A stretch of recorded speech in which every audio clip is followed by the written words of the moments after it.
Ben, imos a explicar como se subiría e como se compartiría un arquivo usando o Google Drive. Entonces, simplemente prememos aí co botón dereito, escollemos a opción ir a Google Drive na web.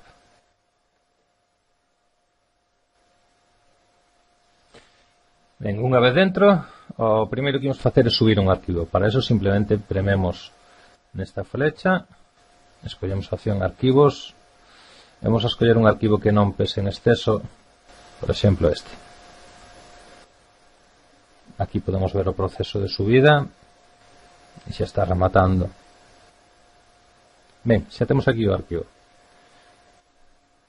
O que vamos facer agora é compartilo con alguén. Entón, para eso simplemente prememos no arquivo. Podemos facer co botón dereito escollendo a opción compartir ou ben de xeito máis rápido premendo neste botón. Ábresenos este enlace. Este é un enlace que podemos compartir xa cos nosos colaboradores ou coas persoas coas que queiramos compartir isto. Simplemente vamos a facelo así. Escollemos esta opción, cambiar, e vamos a decir a calquera usuario que reciba o enlace.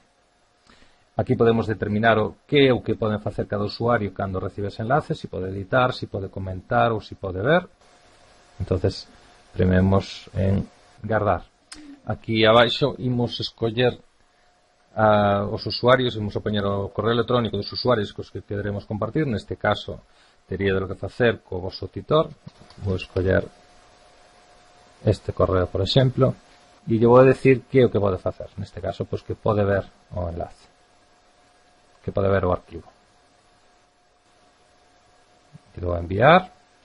Si teño isto activado, a persona coa que estou compartindo recibirá un correo electrónico avisando de que teño un arquivo compartido. E dou a enviar. E xa podedes ver que xa aparece que hai outra persona dentro deste arquivo que pode, neste caso, ver o arquivo. Eso que teríades que facer cos arquivos que mandades a través de Google Drive. No caso que alguén comparta algo con vos, ese arquivo ou esa carpeta teríades dentro deste menú compartido comigo. E aí teríades todas as carpetas que estarían compartidas a través de outro usuario.